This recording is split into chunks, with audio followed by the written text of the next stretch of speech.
요한복음에는 예수님이 표적이 7개 사건이 기록되어지고 있죠. 54절에 사도 요한이 밝히죠. 예수께서 유대에서 갈릴리로 오신 후에 행하신 두 번째 표적이다 그랬습니다. 지난 시간에 표적과 기적의 차이에 대해서 말씀을 드렸죠. 초현실적인 비과학적인 오직 하나님의 능력으로 일어난 기적. 그런데 그 기적과 표적의 차이는, 기적은 기적으로 끝나는 것이지만 표적은 그 기적 이후에 그것을 행하게 하셨던 하나님의 의도가 있다는 거죠. 하나님의 의도. 그래서 표지판과 같다 그랬습니다. 그래서 표지판 보고 놀랄 것이 아니고 그 표지판이 제시하고 있는 목적지까지 우리의 눈길이, 우리의 생각이 그 표적을 행하신 하나님의 의도와 일치되어질 때 비로소 우리들은 그 주님이 행하신 표적을 통해서 왜 주님이 그러한 기적을 행하셨는지를 알 수가 있습니다. 요한복음 20장 30절 31절은 전에도 말씀을 드렸지만 성경을 읽는 모든 성도들이 유념해서 기억해야 될 구절에 해당됩니다. 읽어드리면, 예수께서 제자들 앞에서 이 책에 기록되지 아니한 다른 표적도 많이 행하셨으나 오직 이것을 기록하면 너희로 예수께서 하나님의 아들 그리스도이심을 믿게 하려 함이요 또 너희로 믿고 그 이름을 힘입어 생명을 얻게 하려 함이니라. 아멘. 성경의 저자는 하나님이시죠. 하나님께서 성경을 기록한 목적을 이렇게 밝히고 있습니다. 너희로 그 이름을 믿어 힘입어 생명을 얻게 하기 위해서 주님이 성경을 기록했다 이렇게 밝힙니다. 예수 그리스도를 통해서 우리는 구원을 얻습니다. 그 이름의 권세로 인해서 우리는 구원을 얻는데, 이런 주님이 어떤 분인가를 알아가는 것을 우리는 소위 믿음이라고 얘기해요. 다시 말씀합니다. 하나님이 누군지, 예수 그리스도가 어떤 분인지 그분의 이름을 알아야만이 주님은 그 이름 속에 숨겨 놓으신 생명의 그 권세를 예수 그리스도로 우리에게 주신다는 거죠. 그래서 예수 그리스도가 어떤 분인가를 주님이 우리에게 보여주시는 대로 그대로 그 모습을 받아들이는 것, 그래서 그것을 우리는 믿음이라고 얘기합니다. 그래서 오늘 주님은 오늘 두 번째 표적을 통해서 주님이 우리에게 나타내 보이고자 하시는 그 믿음의 내용이 무엇인지, 십자가를 통해서 주님이 오늘도 우리에게 반드시 하나님의 자녀들이 생명에 이르는, 하나님이 우리에게 갖기를 원하시는 그런 믿음의 모습이 무엇인지 말씀을 통해 보기를 원합니다. 본문에 보면 왕의 신하가 등장하고 그 신하의 아들이 죽을 병에 걸려 있음을 보게 되죠. 그래서 자신의 병든 아들을 낫게 하기 위해서 예수님이 있는 그곳까지 이 왕의 신하가 주님께 찾아옵니다. 이동했던 거리를 보면 이 왕의 신하가 있었던 곳은 가버나움으로 기록되어져 있고, 예수님이 지금 계신 본문에서는 우리가 지난주에 보았던 혼인잔치가 행해졌던, 그리고 물로 포도주로 바꾸었던 가나라고 하는 지역에 주님이 계십니다. 그래서 가버나움에서 주님이 계시는 가나까지 이 왕의 신하가 예수님께 소위 자기의 죽을 병에 걸린 아들을 고쳐주시기를 원하는 목적으로 주님께 찾아왔다는 거예요. 결론은 그 왕의 신하의 아들이 고침을 받고 죽음에서 살아납니다. 그런데 성경의 많은 구절을 할애하고 있는 포커스, 그 관점은 예수님 앞에 나왔던 이 신하가 지니고 있는 믿음의 모습과 그 믿음의 모습에 대해서 예수님이 원하시는, 예수님이 말씀하시는 믿음의 모습을 서로 대조하듯이 성경 안에서 구성하고 있음을 보게 됩니다. 여러분, 그러면 이 왕의 신하가 지니고 있는 믿음의 모습이 어떠한가 한번 말씀을 통해 찾아가 보십시다.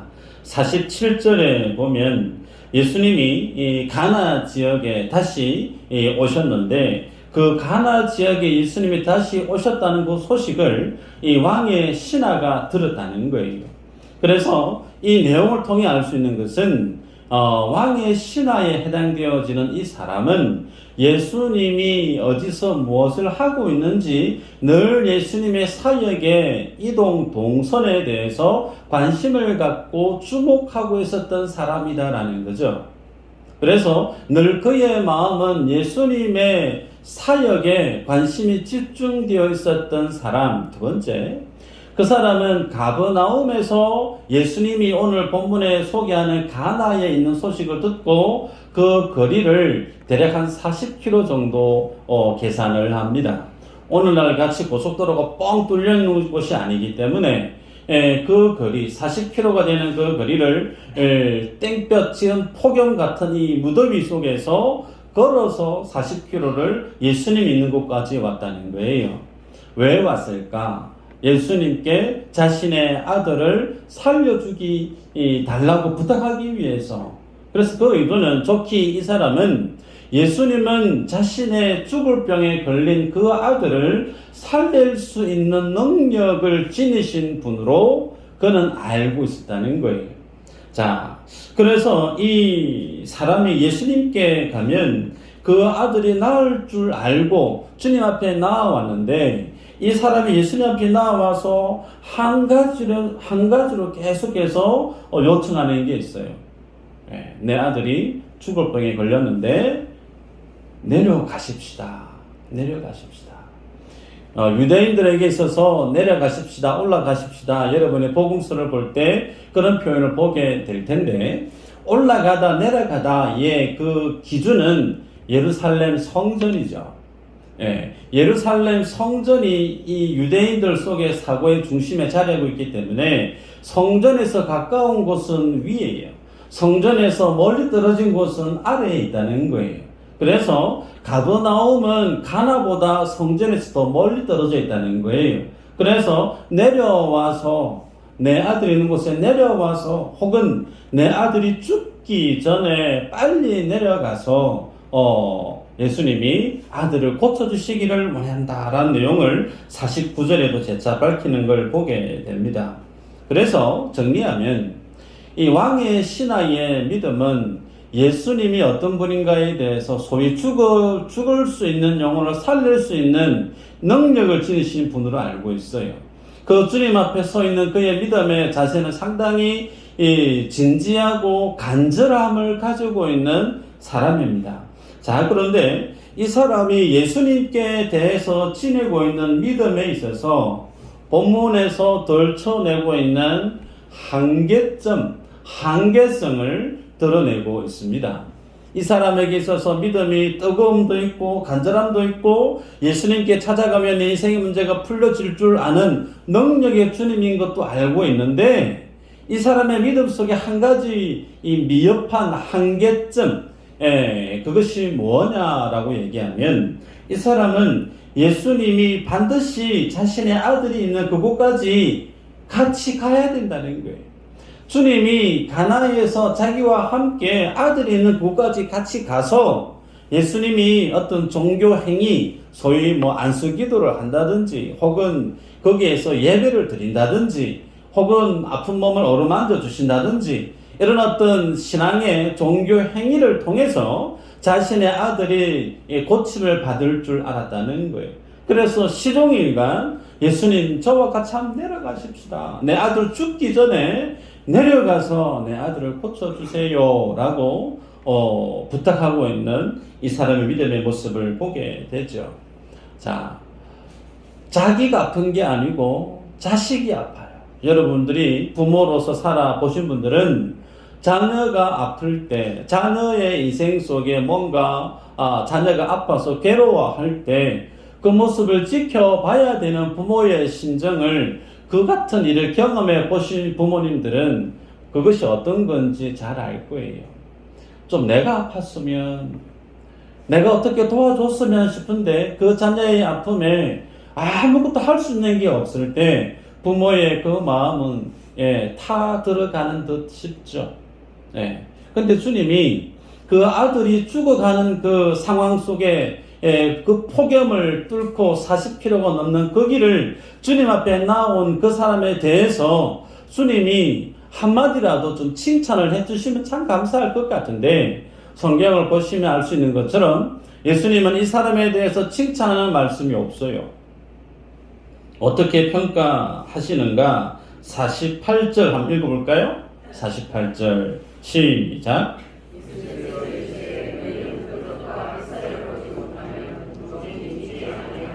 아멘.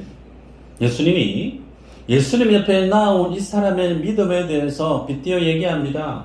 너희는 표적과 기사 보지 못하면 도무지 믿지 않는구나. 그래서 이 말씀의 의도를 보면 예수님 앞에 나온 이 사람의 믿음의 그 모습을 두고 책망하듯이 주님이 말씀하시는 것을 볼 수가 있습니다. 그러면서 오늘 성경의 저자인 사도 요한은 이 가나안에서 주님이 두 번째로 행하시는 표적이다라고 밝히면서 주님이 오늘 이 주님 앞에 나온 이 사람의 믿음의 모습을 통해서 하나님이 원하시는 믿음의 모습이 어떠한 것인지를 드러내 보이기를 원하는 것으로 오늘 본문 우리에게 소개합니다. 자, 그러면 이 본문 속에서 주님은 결과로 이 죽을 병에 걸렸던 그 아들을 고쳐주십니다. 살려주세요. 그런데 살려주시는 그 모습이 예수님이 좀 전에 말씀드렸던 것처럼 그 아들이 있는 곳에까지 같이 가서 안수기도를 해서 뭔가 예배의 행위를 해서 그 아이를 고쳐준 것이 아니죠. 주님은 단순히 한마디의 말씀으로 그 아들을 고쳐주신 것 외에 달리 없습니다. 내 아들이 살아있다 가라. 가라, 내 아들이 살아있다 가라. 여러분, 단순히 말씀하셨던 이 말씀만으로 그의 아들이 죽을 병에 걸렸다가 살아난 이 사건을 통해서 성경 저자이신 주님은 성도 우리들에게 예수 그리스도가 어떤 분인가를 덜쳐내고 있습니다. 우리가 지난 시간에 보았습니다. 가나 혼인잔치에서 주님이 이 포도주가 떨어져서 마리아가 도저히 어떻게 해야 될지 모르겠다고 했을 때 마리아가 하인에게 얘기하죠. 저가 어떤 말씀을 하시든지 너희는 그의 말을 들어라. 그래서 주님이 안수기도 하셨던가요? 그런 게 없어요. 주님이 하인들에게 명하죠. 돌 항아리에다가 물을 9가지 채워라. 물 채우고 난 다음에 그걸 연회장에 갖다 주라. 갖다 줬어요. 그게 다예요. 그래서 그 포도주를 먹었던 사람들이 도대체 이게 어디서 나왔던 극상품의 포도주인지 그들은 몰랐지만 어떤 사람들만 알았다고요? 그 물을 떠다가 갖다 주었던 하인들은 이 포도주가 어떻게 생겨났는지를 알았다 그랬어요. 그러면서 성경 만미에 예수님이 하나님의 이 영광을 드러내 보이니까 예수님의 제자들이 예수 그리스도를 믿더라라고 기록하고 있죠. 여러분, 오늘 본문도 같은 맥락이에요. 예수 그리스도가 말씀으로 죄의 결과인 죽음에 이르는 그 병을 하나님의 말씀으로 무찔러버리고 하나님의 말씀으로 그 죽음을 정복해 내시는, 그래서 오직 하나님의 말씀, 예수 그리스도의 그 말씀이 곧 생명에 이르는 길이요 진리요 생명임을 오늘 본문 속에서 들춰냅니다. 예배 드릴 때 우리들은 사도신경을 고백을 하죠. 모두가 다 신앙의 정도가, 신앙의 색깔이, 믿음의 어느 정도의 규모가 다 각각 다르다 하더라도 우리들은 동일하게 미수제일교회라고 하는 공동체 안에서 예배할 때 사도들이 하나님 앞에 고백했던 그 사도신경을 나의 신앙의 고백으로 다 같이 고백을 했습니다. 그런데 이런 동일한 믿음의 고백을 했음에도 불구하고 성경 안에는 주님이 우리들에게 바라보는 믿음의 그 모습을 두 가지로 구분하고 있다는 거예요. 하나는 하나님이 인정하시는 믿음을 지닌 성도가 있어요. 두 번째는 하나님이 인정하시지 않는 믿음을 지니고 있는 성도가 있을 수 있다는 겁니다. 여러분, 요한복음 2장 23절, 24절 이후로 이렇게 얘기해요. 6월절에 예수께서 예루살렘에 계시니 많은 사람이 그의 행하시는 표적을 보고 그의 이름을 믿었으나 예수는 그의 몸을 그들에게 의탁하지 아니하셨으니 이는 친히 모든 사람을 아심이요 또 사람에 대하여 누구의 정언도 받으실 필요가 없었으니 이는 그가 친히 사람의 속에 있는 것을 아셨음이니라. 소위 주님이 기적을 행하시고 표적을 행하시니 많은 사람들이 예수님을 따랐다는 거예요. 그러면서 입술의 고백으로 내가 주님을 믿습니다. 내가 주님을 구주로 믿습니다. 막 따라다녔다는 거예요. 그런데 주님이 그렇게 주님을 따라다녔던 많은 사람들에게 자신의 모습을, 자신의 삶을 의탁을 하지 아니했다라는 거예요. 소위 자기의 어떤 삶을 내어 맡기지 못했다라는 거예요. 왜 그렇다고 얘기합니까? 사람들 속에 있는 그 마음을 주님이 아셨다라는 거죠. 소위 이것이 어떤 내용이냐면 예수님을 따라다니는 소위 예수님을 믿는다라고는 많은 사람들 속에 그들의 내면에 다양한 믿음의 모습들이 존재하는데 주님이 인정하시는 믿음의 그 모습은 예수님의 기적이나 표적이나 신비한 체험이나 놀라운 기도 응답에 의해서 주님을 따라다녔던 그들에 대해서는 그 믿음은 주님과 인격적인 연합을 맺기 힘들다라는 거예요. 여러분, 그래서 주님이 인정하시는 믿음의 그 모습은 기적이나 놀라운 어떤 신비한 체험이나 놀라운 어떤 신비한 어떤 기도 응답에 대한 경험이 아니라 오늘 본문과 지난 시간에 동일하게 같은 맥락 속에 무엇을 보게 하고 있느냐면 단순히 하나님 대신 예수님의 그 말씀의 권위를 인정하는 거예요. 예수님의 그 말씀의 권위를 인정하고 그 말씀에 근거한 믿음만이 하나님이 가장 그의 믿음을 기뻐하시고 또 그 믿음의 모습을 하나님이 인정하신다는 거예요. 다시 말씀드립니다. 예수님이 인정하시는 믿음의 모습은 뜨겁고 차갑고 뭔가를 많이 하고 덜 하고 그걸 떠나서 예수님의 말씀에 입각한 그 말씀의 권세를, 말씀의 권위를 인정하고 그 말씀에 근거한 믿음으로 주 앞에 나아오는 그의 믿음을 주님은 인정하신다는 거예요. 45절에 보면요. 갈릴리에 이르심에 갈릴리인들이 그를 영접하니 이는 자기들도 명절에 갔다가 예수께서 명절 중 예루살렘에서 하신 모든 일을 보았음이더라. 안 읽었지만 갈릴리에서 주님이 사역을 하셨을 때 하나님이 많은 일들, 소위 많은 기적들을 행하셨다는 거예요. 그렇게 기적을 행하셨던 그 많은 일들을 보았던 사람들이 소위 예수님을 영접했다 그래요. 네. 여러분, 요한복음 1장 12절에 보면 예수님을 믿는 것을 어떻게 표현하고 있느냐면 영접하는 자 곧 그 이름을 믿는 자들에게는 하나님의 자녀가 되는 뭘 주신다고요? 네.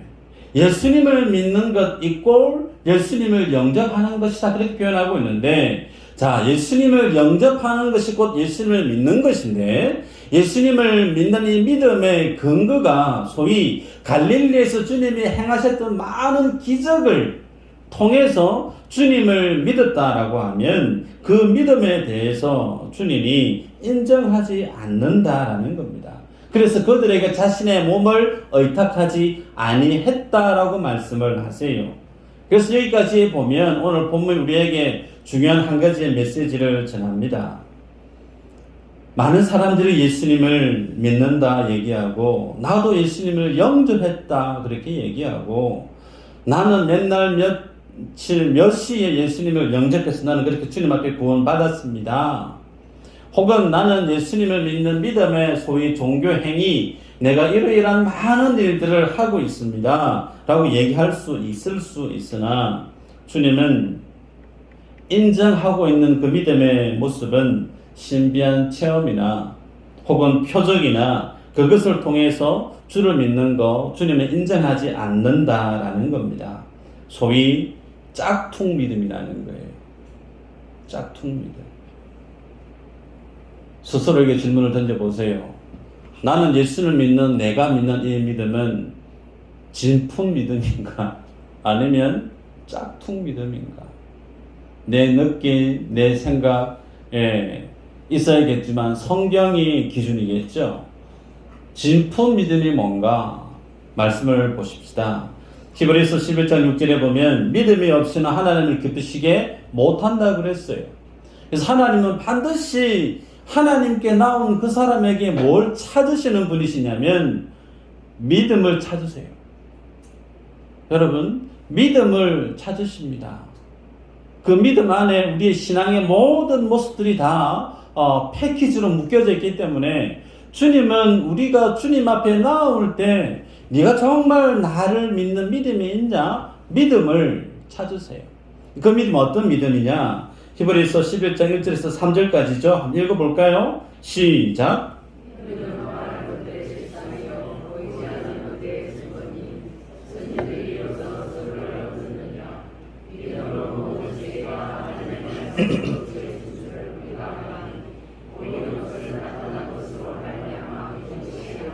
아멘. 히브리 기자가 믿음에 대해서 설명할 때 그 관점이 보이는 것과 보이지 않는 것으로 지금 구분해서 말하고 있다는 거죠. 그래서 믿음은 보이지 않는 것을 보는 것이다라고 정의합니다. 다시 이야기합니다. 하나님이 인정하시는 진품 믿음, 참된 믿음, 진짜 믿음, 그 믿음은 어떤 것이냐면 보이지 않는 것을 보는 것이라 얘기합니다. 여러분, 좀 어렵죠? 자, 풀어보십시다. 보는 것은, 눈에 보이는 것을 봄으로 믿겠다라고 하는 것은 그것을 내가 아는 거예요. 그것을 내가 인식하는 거예요. 내 눈앞에 컵이 있으니까 제 손이 가서 물을 마실 수 있는 거예요. 앞에 보이니까 인식을 하는 거예요. 이것은 믿는 것이 아니고 아는 것입니다. 그러면 믿음이 뭐냐면 보이지 않는 것을 믿는데요. 예. 꼬맹이가 있는데 꼬맹이 앞에 아빠가 태어날 때부터 같이 있고 아빠가 그 아이를 태어날 때 지금까지 계속 사랑으로 키웠기 때문에 아빠는 나를 사랑하시는 분인 줄 아는 거죠. 그거 책 펼쳐놓고 주입식으로 가르친 적 없습니다. 그렇기에 그 아이가 장난삼아 저기 장롱위에서 아빠 부르고 난 다음에 점프를 해요. 아마 그런 경험들 있으실 텐데요. 예, 그러면 아빠가 그냥 반사적으로 안아줍니다. 그 사이에 뭐가 있죠? 아빠가 나를 사랑하고 있다는 사실을 이 아이가 아는 거예요. 그게 뭘까요? 믿음이라는 거예요. 그래서 믿음은 받아들이는 겁니다. 믿음은 인정하는 거예요. 믿음은 하나님이 어떤 분인가, 하나님이 창조주시고 그 주님이 나를 사랑하시는 분이고 나를 위해 십자가 죽기까지 나를 포기하지 아니하시는 분이고 주님이 이 땅에 재림하시기까지 하나님의 보좌 우편에서 내가 이 땅 가운데 어떤 세상을 살아간다 할지라도 절대로 그 주님은 나를 포기하지 아니하시는, 정말 나를 사랑하시는 분임을 내가 인정하는 거예요.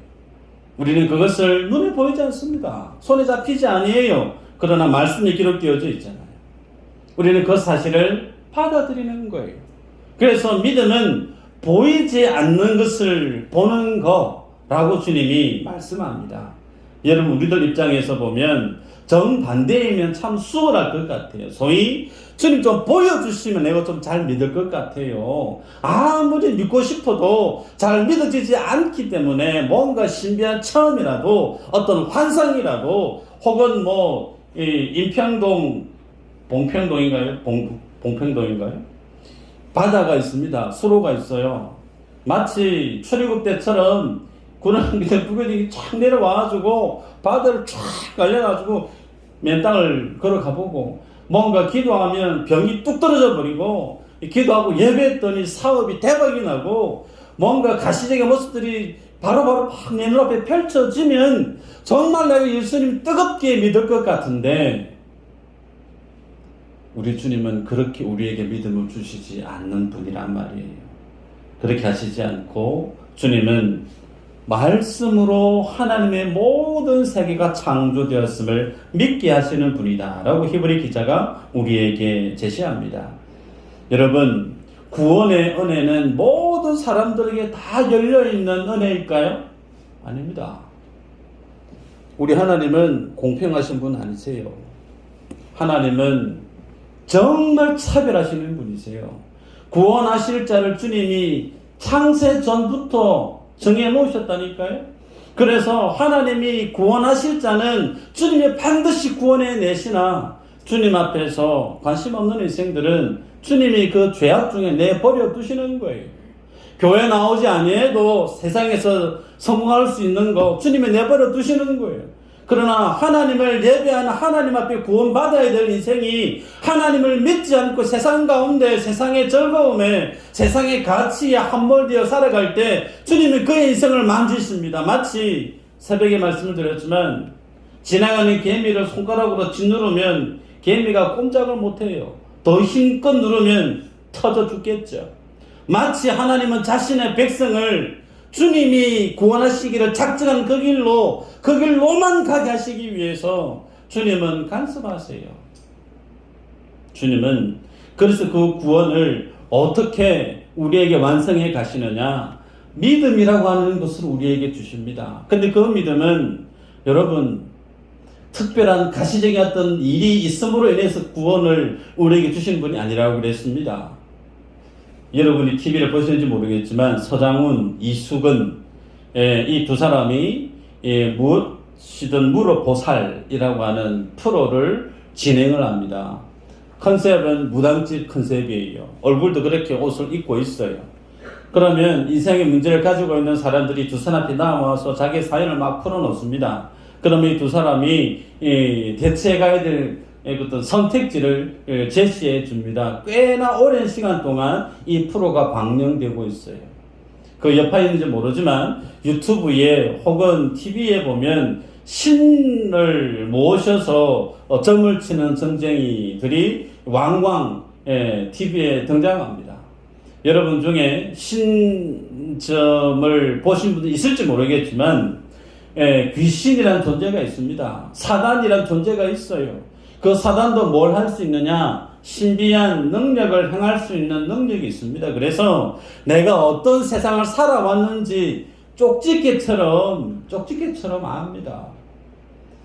그 신에 접한 분들 저도 만나봐서 알지만, 보고 있으면 피부에 뭐가 막 돋아나요. 소름이 돋아요. 아, 이게 신 들린 사람들의 모습이구나. 여러분, 마치 하나님을 그렇게 신비한 체험을 쫓아 살아가게 되어지는 인생, 그런 어떤 방편으로 하나님을 만났던 인생은 그 믿음의 스타일을 벗어나기가 어려워요. 결국은 어떻게 넘어지기 쉬운가? 신비한 체험으로, 어떤 환상으로, 그런 것을 전전긍긍하다 보면 결국은 사단의 유혹에 넘어지고 맙니다.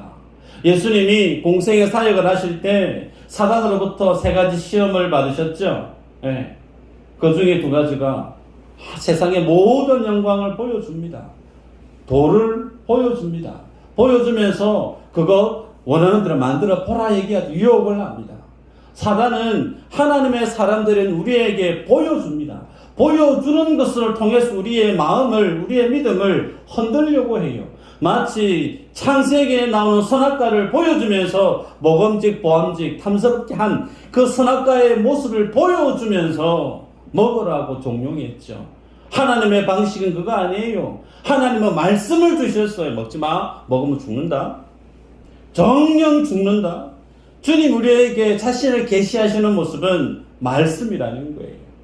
그래서 우리들은 보는 것으로 주님을 믿으려 하는 것은 잘못됐다는 거예요. 무엇으로요? 하나님이 내게 들려주시는 말씀으로 내가 주님을 믿으려고 하는 믿음이 있어야 된다라는 뜻입니다. 여러분, 말씀을 맺는데요.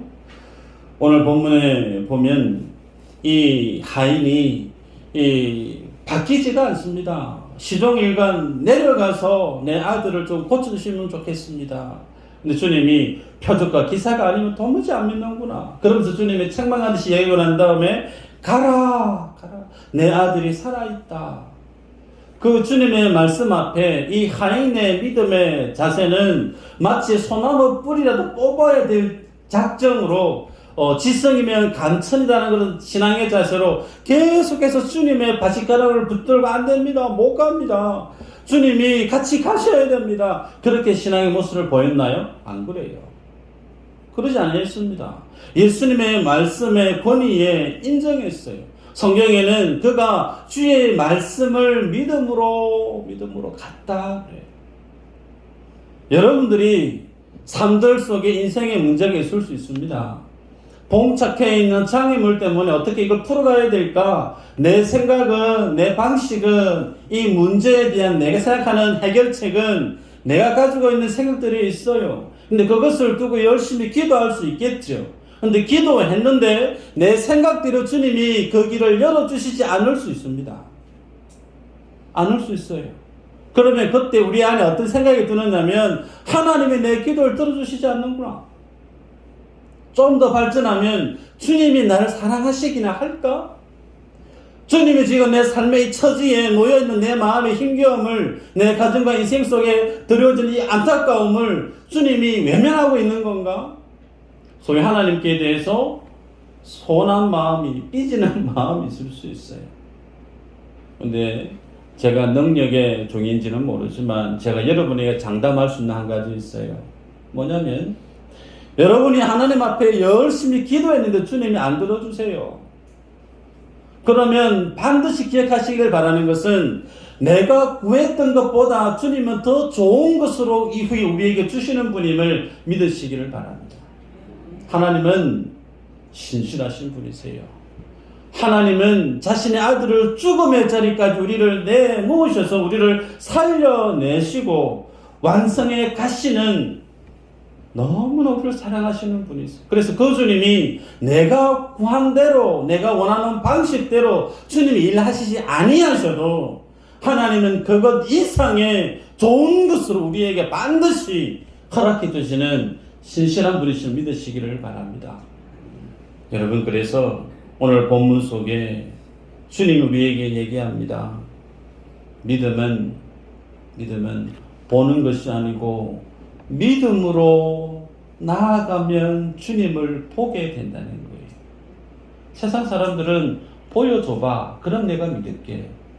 세상의 방식이, 성경의 하나님의 방식은 믿게 되어지면 보게 되는 거예요. 우리의 믿음은 주님을 믿음으로 믿지 않는 세상 속에 하나님이 어떤 분인가를 증명해 가는 믿음의 산 증인들이 저와 여러분들이죠. 이 믿음을 주님 앞에 견지하고 살아가는 축복의 주인공들 되시기를 축복합니다. 기도합니다.